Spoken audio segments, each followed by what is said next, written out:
Allahu Akbar, Allahu Akbar, Allahu Akbar, Allahu Akbar.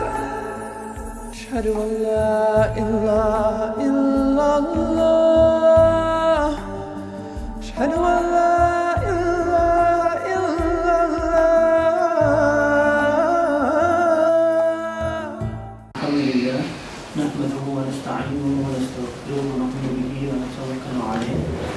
ونعوذ بالله من شرور أنفسنا ومن سيئات أعمالنا من يهدي الله فلا مضل له ومن يضلل فلا هادي له ونشهد أن لا إله إلا الله وحده لا شريك له ونشهد أن محمدا عبده ورسوله صلى الله تعالى عليه وسلم.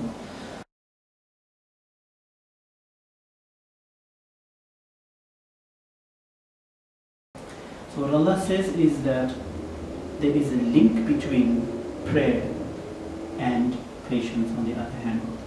How both these are qualities that one needs to have in order to survive through the many challenges that human beings are faced on this plane or on this dimension. Allah also says, فَصَلِّ لِرَبِّكَ وَانْحَرْ. So there's another thing that is added to prayer is that you can't just ask of Allah, or you can't just use that resource and not expect that the universe won't challenge you back, or that the universe won't ask you to sacrifice in return. So when you ask for something, Allah is asking you to give up something at the same time so that you can improve yourself or grow. Then Allah says, حافظوا على صلواتكم والصلاة الوسطى وقوموا لله قانتين. Allah says, and be ever mindful of your prayers and of praying in the most excellent way and stand before Allah in a humble manner. So Allah is telling us now, firstly Allah says that I'm giving you the salah as a tool. It is something that will help you to get through those challenges in life. But when you do it, this is how you have to do it. You have to present the most excellent way of prayer. And part of being excellent in prayer is by humbling yourself. Now the operative word in this verse is Salawat al-Wusta or Salat al-Wusta. And often Salat al-Wusta is translated as the middle prayer. So Muslims go and they go look for the middle prayer, and some say it's the Fajr prayer, some say it's the Asr prayer, some say it's the Tahajjud prayer. But when you look at even the Hans Wehr dictionary, what Wusta means, it means a couple of things. And one of the meanings, or the many meanings that I've extracted, is that it means the middle one. It also means the heart. It also means the medium. It means the environment. It means the quality. And it also means moderate and neutral. Remember we previously also said the Nabi Sallallahu Alaihi Wasallam, Khairul Umur and Wasat. Wasat, Wusta, the same meaning. The Nabi Sallallahu Alaihi Wasallam said that the best road to take is the middle one. So there's no extreme to the left, extreme to the right. So even Allah is suggesting that your prayers must be of that nature. It's not extreme. So you set yourself some time for prayer, but it's not extreme. You sit on your musalla all day. Or it's on the other extreme that you rush quickly because your life is too busy, you can't. Just keep it moderate. Also what it means, the heart. So when you pray, you don't pray with your mind, you pray with your heart. It also is the medium. So this is a connection between you and the divine. It also means environment, which means that you are going to pray in an environment that is conducive for prayer.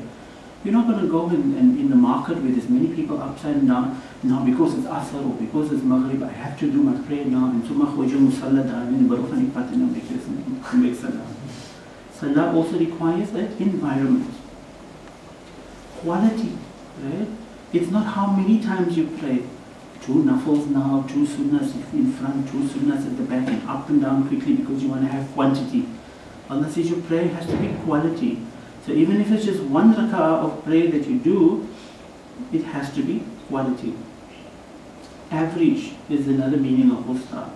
So your prayer is not 10 rak'ahs or 20 rak'ahs, or on the other extreme, only 1 rak'ah.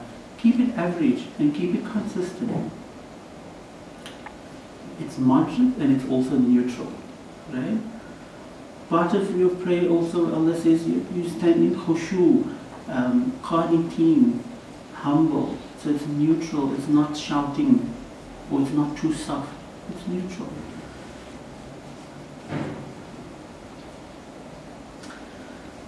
اتل ما أوحي إليك من الكتاب وأقم الصلاة إن الصلاة تنهى عن الفحشاء والمنكر ولذكر الله أكبر والله يعلم ما تصنعون. We hear this every Friday in the last few Jum'ahs that we had, where Allah says, recite what inspires you of the Quran. Now often we hear that when we learn how to pray, they insist that no, you must pray, you must recite this first, and you can't recite Qul Huwallahu Ahad before you recite Qul A'udhu bi Rabbin Nas. But Allah says, recite what inspires you from the Quran. So even if you just know one line from the Quran, but that line inspires you, put that into your prayer. Don't go now, want to go and memorize long verses of the Quran because you want to impress others. Or you want to impress Allah. Allah is not impressed with that kind of, Allah is impressed with that kind of quality and humbleness in your prayer. And stand for prayer, right? The operative word is aqim as-salah. Now there's two meanings that come out of that. One is stand for prayer, which is the physical standing for prayer. It means you're not going to, oh, I can just lie in bed, before I go to sleep and I close my eyes and I say a prayer. Right? Allah says stand up for prayer. Put some effort into your prayer. And the other meaning of stand up for prayer is stand up for prayer. Right? Meaning that you believe in prayer, that prayer is a powerful medium.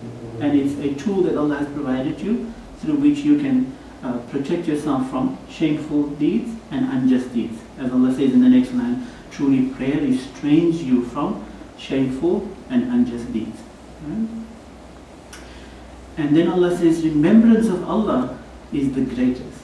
Right? So in your salah you also add those remembrances of Allah. So you do subhanallah, alhamdulillah, and astaghfar in your salah. Says truly remembrance of Allah is the greatest thing without a doubt. And Allah knows the deeds that we do. Now often we forget those last liners that the Quran is putting in there. Why would Allah say Allah knows the deeds that we do? Because you can't fool Allah. Right?